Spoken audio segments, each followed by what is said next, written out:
교독할 하나님 말씀은 출애굽기 12장 1절에서 14절 말씀입니다.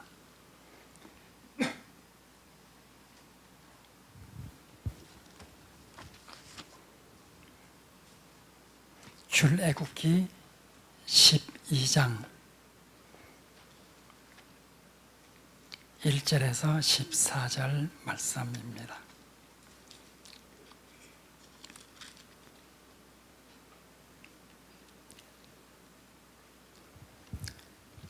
여호와께서 애굽 땅에서 모세와 아론에게 일러 말씀하시되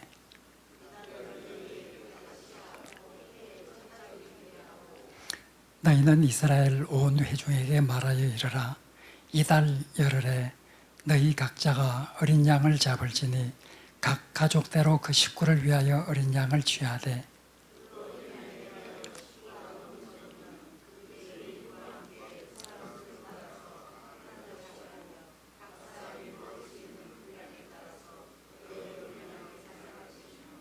너희 어린 양은 흠 없고 1년 된 수컷으로 하되 양이나 염소 중에서 취하고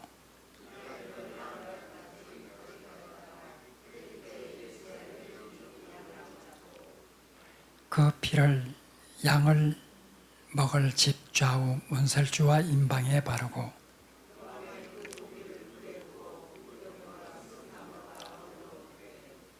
날 것으로나 물에 삶아서 먹지 말고 머리와 다리와 내장을 다 불에 구워 먹고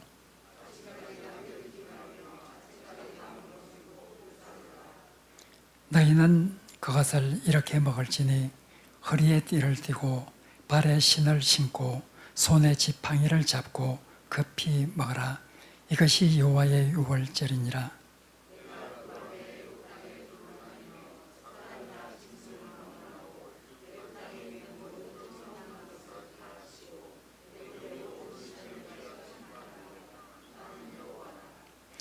내가 애굽 땅을 칠 때에 그 피가 너희가 사는 집에 있어서 너희를 위하여 표적이 될지라.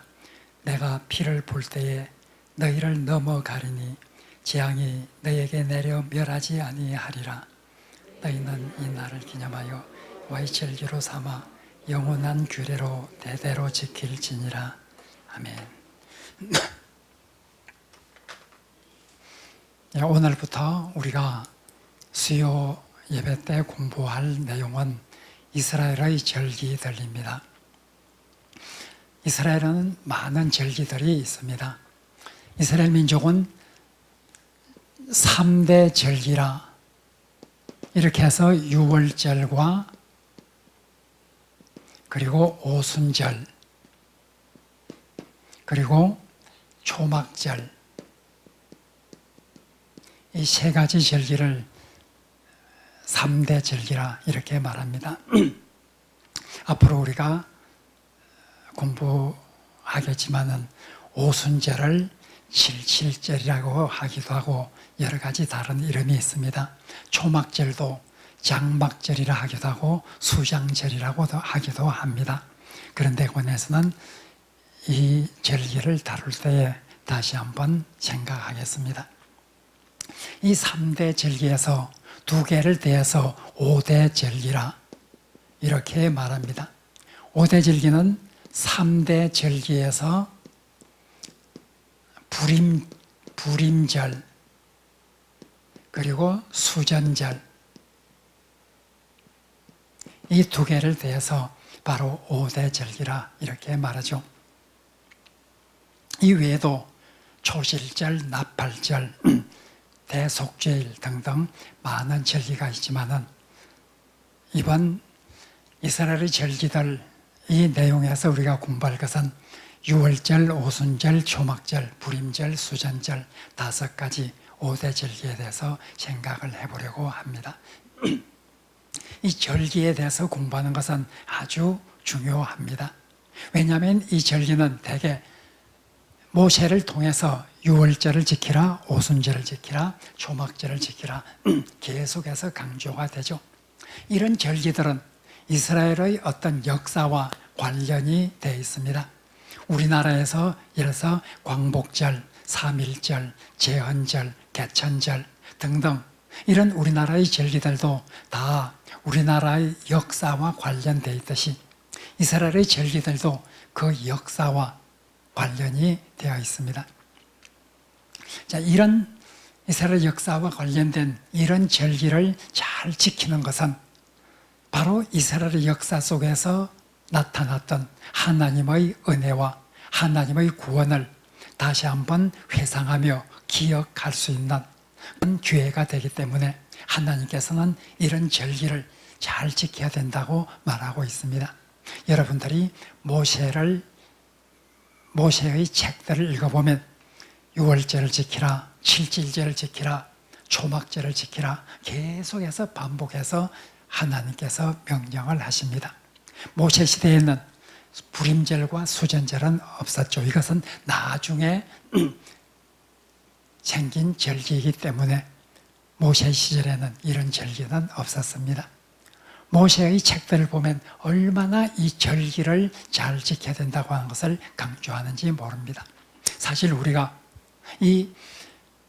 기독교인들이 교회에서 지키는 절기를 잘 지키고 그렇게 그 절기의 의미를 생각하면서 살아간다고 하면 그 사람은 굉장한 신앙의 성장을 가져올 겁니다.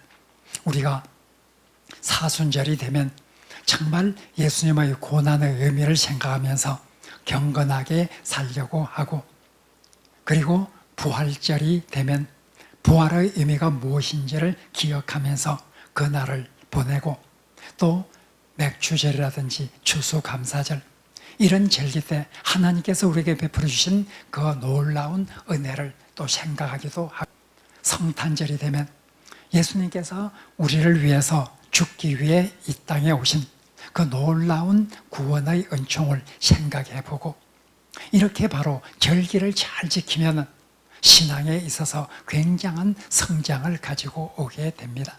마찬가지로 이스라엘 백성에게 하나님께서는 절기를 잘 지켜야 한다, 이런 절기를 잘 지킴으로써 그 절기가 가지고 있는 역사적 의미와 바로 하나님의 은혜를 깨닫고 하나님께 감사하고 자기 자신의 신앙을 다시 한번 점검해보는 이런 것이 절기이기 때문에 이런 절기를 잘 지켜야 되겠죠. 그래서 바로 이스라엘의 5대 절기에 대해서 공부하는 것은 우리의 신앙의 성장에도 굉장한 도움이 될 수 있습니다. 이 5대 절기에 관해서 6월절을 2회에 걸쳐서 공부를 하고 나머지 절기는 1회에 걸쳐서 공부를 하게 되겠습니다. 6월절은 이스라엘의 절기 중에서도 가장 어뜸되는 절기입니다. 이 6월절은 신약의 내용과도 굉장한 관련을 짓고 있기 때문에 오늘은 6월절에 관해서 구약에 나타난 이 6월절에 대해서 공부를 하고, 다음 시간에는 신약에 나타난 6월절 정신에 대해서 우리가 공부를 하면서 6월절에 대해서는 2회에 걸쳐서 공부를 할 예정입니다.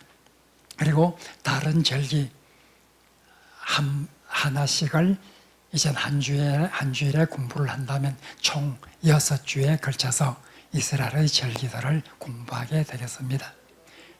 오늘은 바로 이 이스라엘의 절기 중에서 가장 큰 절기인 6월절에 대해서 공부를 하려고 합니다. 오늘 본문에도 보면 하나님께서 명령을 하십니다. 6월절이 있는 이 달을 정월로 삼아라. 6월절은 니산을 14일입니다. 아빕월이라고 하기도 하고 니산월이라고 하기도 하는 이 니산월 14일이 바로 6월절입니다. 그런데 하나님께서는 6월절이 있는 니산월을 정월로 하라, 이렇게 명령을 하였습니다.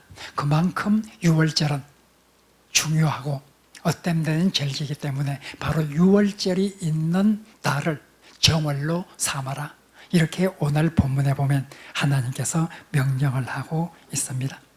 12장 2절 오늘 본문에 보면 이 달을 너희에게 달의 시작 곧 해의 첫 달이 되게 하고 이렇게 말하고 있습니다. 그럼 이 유월절은 어떤 절기인가? 우선 그 이름부터 우리가 생각해 보아야 합니다. 왜 유월절이라고 말하고 있는가? 아마 이 유월절이라고 하는 한자를 보지 않은 사람은 그냥 쉽게 유월, 우리나라 말로 유월, 즉 정월, 2월, 3월, 4월, 5월, 6월 할 때 6월달을 가리키나 보다 이렇게 생각을 하는 사람도 있을지 모릅니다.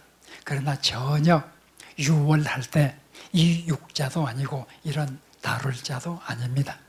6월을 보면 6월 한자로 보면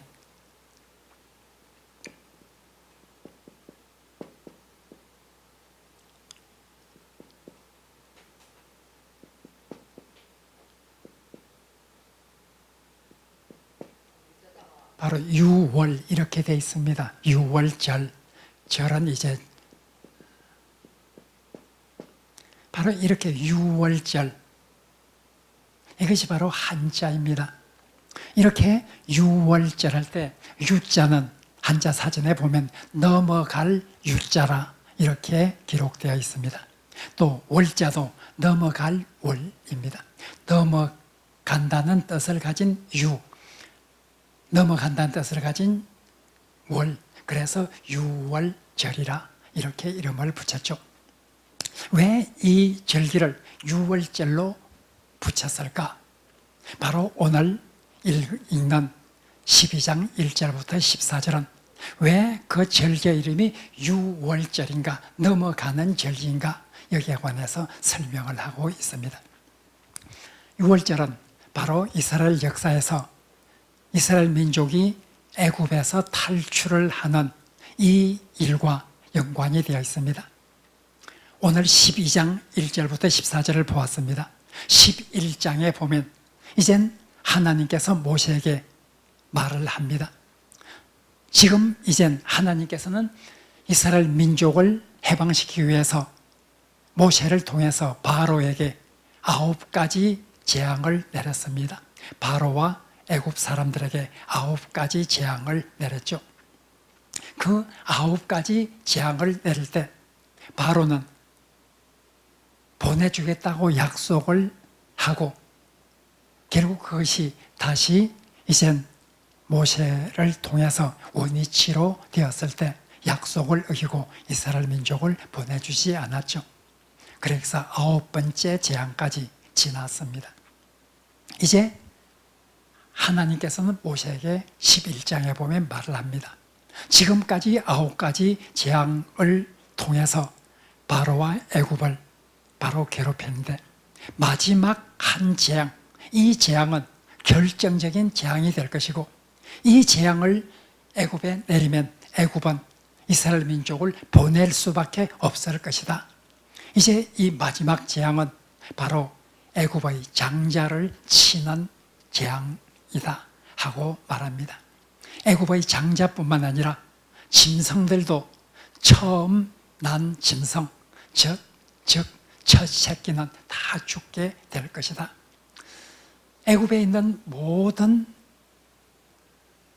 장자, 애굽 집안의 모든 첫 아들, 그리고 애굽 집안에 있는 모든 가축의 첫 새끼는 다 하나님께서 사자를 보내서 그들을 다 죽이게 될 것이다. 그런데 하나님께서는 이스라엘 민족에게 명령을 합니다. 바로 하나님의 사자가 애굽의 처음 난 것들을 죽일 때 너희 이스라엘 민족은 바로 양을 잡아야 한다. 오늘 본문에 보면 설명이 되어 있죠. 니산월, 즉 정월 10일에 양을 선택을 합니다. 정월 10일에 이젠 어떤 양을 잡을 것인지를 1년 된 이런 양이나 염소 가운데서 이젠 잡을 그 양을 선택을 해놓고 14일 니산월 14일 곧 정월 14일 해질 무렵에 양을 잡아라 이렇게 말합니다. 양을 잡는 이유는 양의 피를 뿌리기 위한 것입니다. 바로 양을 잡아서 양을 죽이게 되죠. 14일 해질 무렵에 양을 죽여라. 그리고 그 양의 피를 뿌리게 됩니다. 14일 저녁에 양을 죽여서 그 피를 이스라엘 집, 문, 설주와 임방에 뿌리라 이렇게 명령을 합니다. 문설주와 임방에 뿌리라. 문설주라고 하는 것은 문이 들어가는 문짝이 있죠. 문틀. 여기에서 두 기둥, 세로로 세운 이 두 기둥을 설주라 이렇게 말하죠. 문설주. 그리고 가로로 놓인 이것을 임방이라 이렇게 말합니다.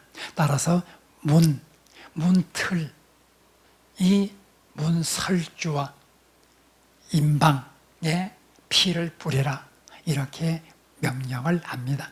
아마 임방은 위에 있는 것이 상임방이고 아래에 있는 것이 하임방인데 아마 임방이란 것은 위에 있는 임방을 말할 것이다. 이렇게 해서 세번역에는 상임방에 문좌우 설주와 상임방에 뿌리라 이렇게 번역을 하고 있습니다.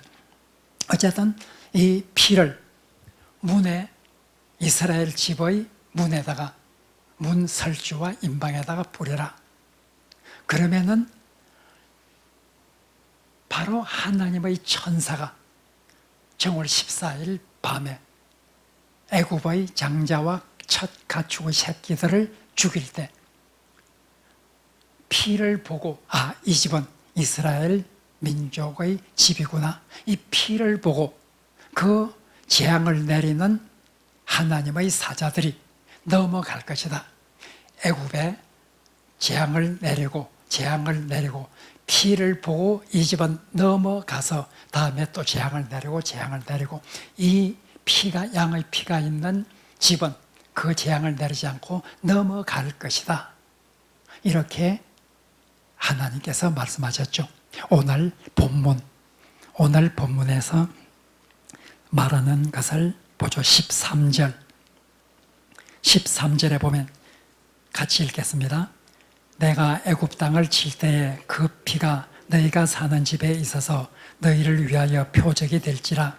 내가 피를 볼 때에 너희를 넘어가리니 재앙이 너희에게 내려 멸하지 아니하리라. 넘어간다. 그 피를 보고 재앙을 내리지 않고 넘어갈 것이다. 그래서 넘어갈 월. 그래서 이것을 유월절이라 이렇게 이름을 붙였죠. 여러분들이 유월절을 영어로 보면 패스오버. 유월절이 영어로 패스오버입니다. 이것은 바로 넘어간다 이런 뜻이죠. 바로 넘어가는 절기, 이것이 바로 유월절입니다. 따라서 이 유월절은 바로 하나님께서 말씀하신 대로 그 뒤에 이제 13장 이후를 읽어보면 하나님께서 말씀하신 대로 이스라엘 민족은 이렇게 바로 양의 피를 잡아서 10일 날 양을 선택하고 14일 날 해질 무렵에 잡아서 그 양의 피를 문설주와 임방에 뿌리고 정월 14일 밤에 온 애굽의 장자와 짐승의 첫 새끼가 죽을 때 이스라엘 민족의 장자와 짐승의 첫 새끼는 하나도 죽임을 당하지 않았다. 바로 이 마지막 10번째 재앙, 애굽의 장자들을 치는 이 재앙으로 인해서 바로는 이제 더 이상 버틸 수가 없게 되었죠. 바로는 모세를 불러서 빨리 이스라엘 민족을 데리고 가라 하면서 부탁하듯이 이렇게 이스라엘 민족을 내보내게 되죠. 그래서 이스라엘 민족은 애굽에서 탈출을 하게 됩니다. 바로 애굽에서 탈출을 하게 된 계기가 10번째 재앙, 이 결정적인 재앙이었고 10번째 재앙을 내릴 그때에 이스라엘 민족에게는 바로 양의 피를 통해서 재앙이 내리지 않고 재앙이 넘어간 이 절기, 그래서 이것을 기념하는, 이것이 바로 유월절이라고 하는 이스라엘 민족에서 가장 큰 절기입니다. 그런데 이 유월절을 또 무교절이라고 하는 이런 절기도 있죠. 자, 무교절. 신약 성경에 보면은 유월절이라고도 하고 무교절이라고도 하는, 유월절과 무교절이 구분되지 않고 서로 상호 교환해서 사용되는 이런 이젠 형태로 변했습니다. 그러나 원래 유월절과 무교절은 서로 다른 절기였습니다. 이 유월절과 무교절이 원래는 다른 절기였는데 이젠 시간이 흘러갈수록 유월절과 무교절이 통합이 되어서 하나의 절기로 이렇게 인식이 되기도 했죠. 원래 무교절은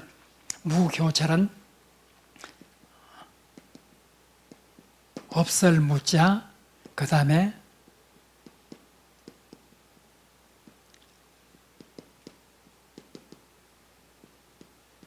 누룩을 뜻하는 교입니다.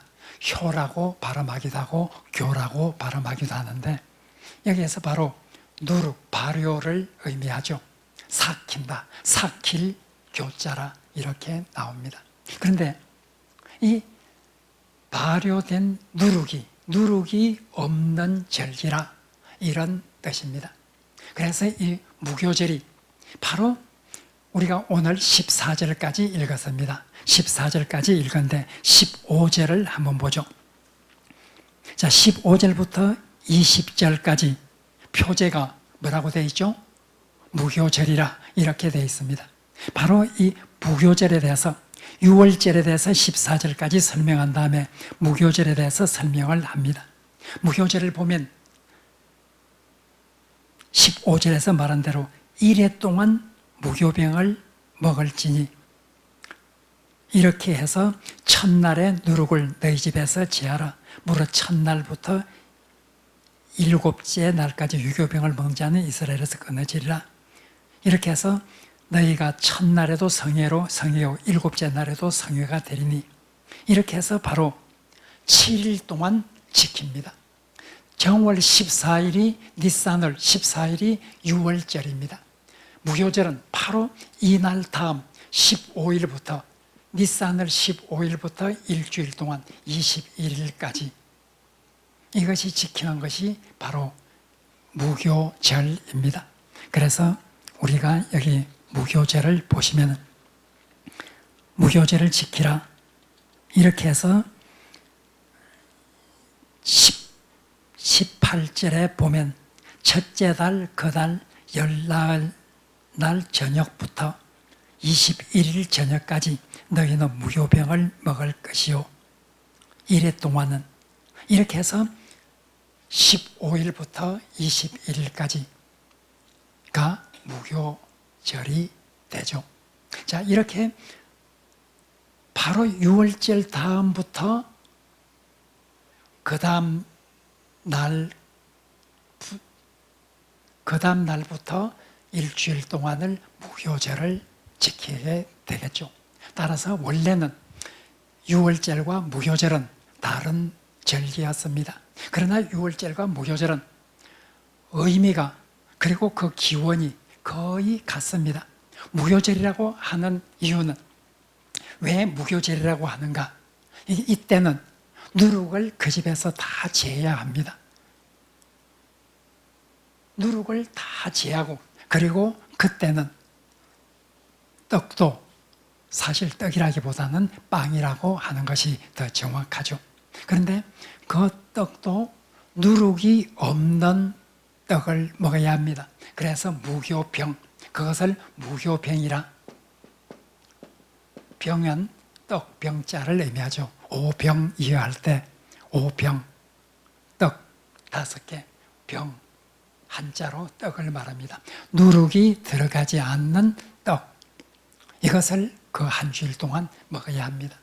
왜 누룩이 들어가지 않는 떡을 먹어야 하는가? 그것은 바로 이스라엘이 탈출을 할 때 누룩이 없는 떡을 먹었습니다. 여러분들이 출애굽하는 것을 읽어보면 바로 정월 14일 밤에 그 큰 재앙이 내렸고 바로 바로는 빨리 이스라엘 민족을 데리고 떠나라 이렇게 모세에게 명령을 하고 그래서 급히 이스라엘 민족은 애굽에서 떠나게 됩니다. 떠나게 되는데 떠날 때에 이제 발효된 이런 누룩을 넣고 떡을 만들어 먹을 시간이 없어요. 그래서 발효되지 않는, 즉 누룩이 없는 이런 떡을 먹고 갈 수밖에 없었어요. 그래서 바로 유대인들이 이스라엘 민족이 탈출을 할 때에 누룩 있는 떡을 먹지를 않고 누룩이 없이 발효되지 않는 이런 반죽을 가지고 떡을 급히 만들어서 먹고 탈출을 하게 되죠. 그래서 바로 이 무교절도 결국은 무교병, 즉 발효되지 않는 떡을 먹는 이것은 바로 그날 밤 탈출을 할 때에 그들이 무교병을 먹고 떠났기 때문에 그 절기를 무교절이라 이렇게 부르죠. 따라서 유월절이나 무교절이나 근본적으로 애굽을 탈출하는 그때에 있던 일을 기념하기 위한 이런 절기였기 때문에 처음에는 분명히 바로 니산월 14일이 유월절이고 15일부터 한 주간이 바로 무교절이다 이렇게 구분이 되는 이런 절기였습니다. 그러나 이젠 시간이 지남에 따라서 유월절도 무교절도 다 출애굽하는 이 일, 이 하나님의 은혜를 기억하면서 감사하는 구원의 은혜를 기억하는 이런 절기였기 때문에 14일부터 계속해서 무교절까지를 바로 한 절기로 취해서 어떤 사람은 무교절이라 이렇게 부르고 어떤 때는 유월절이라 이렇게 부르게 됩니다. 따라서 신약 성경을 읽어보면 누가복음 22장 1절 같은 데 보면 무교절이라 하는 유월절, 유월절이라 하는 무교절 그 두 개가 서로 통용되는 서로 상호 교환해서 사용할 수 있는 그런 절기로 되어 있다는 것을 우리가 압니다. 이 유월절, 무교절과 합해서 한 절기로 발전되는 이런 유월절은 이스라엘 민족에게 있어서 가장 큰 절기죠. 이스라엘 민족은 대대로 이 절기를 철저히 지켰습니다.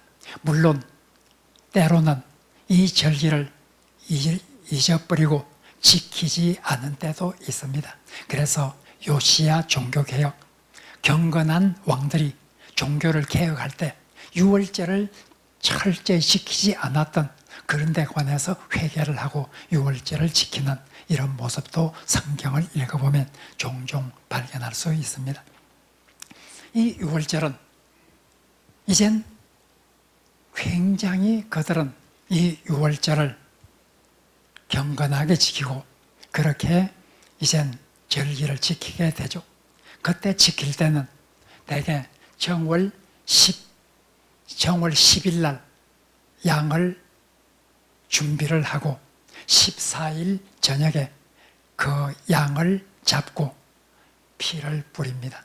그리고 이젠 유월절 때 유월절 행사에서 가장 중요한 것은 유대인들이 유월절 지킬 때 가장 중시한 것은 유월절 만찬입니다.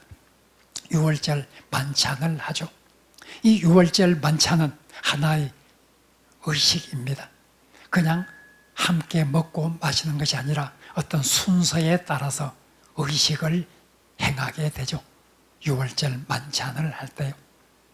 정월 14일 날 저녁에 양을 죽이고 피를 뿌리고 나서 만찬을 하는 이 유월절 만찬은 바로 거기서 먹는 음식은 대표적으로 세 가지입니다.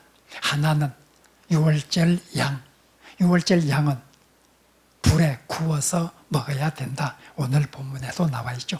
유월절 양, 그리고 무효병, 발효되지 않는 바로 이런 빵, 즉 누룩을 사용하지 않는 빵. 우리가 말할 때 우리는 음식으로 떡을 먹기 때문에 우리 전통적으로는 떡이라 이렇게 번역하지만은 사실 빵이라고 하는 것이 정확히 말하면 더 가깝죠. 일단 성경에 나온 대로 떡. 그 무효병을 먹고 또 하나는 뭐죠? 양과 무효병과 또 하나는 뭐죠? 오늘 성경에 나왔잖아요. 썬나물. 이 세 가지가 대표적인 음식입니다. 썬나물을 먹는 것은 바로 이 노예로서 고통을 받으며 살았던 그 쓰디쓴 과거를 회상하기 위한 이것이 썬나물입니다. 무교병은 바로 탈출할 때 시간이 없기 때문에 누룩이 없이 발효되지 않는 그런 떡을 먹었던 것을 기억하기 위함입니다. 양을 먹는 것은 바로 그 양은 그 피를 잡아서 문설주에 뿌렸던 바로 그 양이죠. 그 양을 먹게 되죠.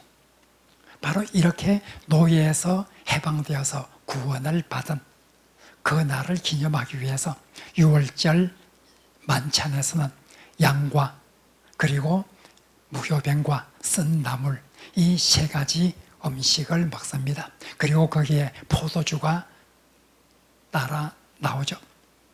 그들은 이런 음식을 먹고 포도주를 마시면서 차례차례 음식을 먹고 포도주를 마십니다. 그렇게 포도주를 3번, 4번 계속해서 순서에 따라서 1회, 시간 지나가 2회, 3회, 4회 이렇게 마시죠. 그리고 때때로 그 포도주를 마시는 사이에 바로 할렐이라고 불리우지는 이런 시편에 나오는 찬송을 합니다.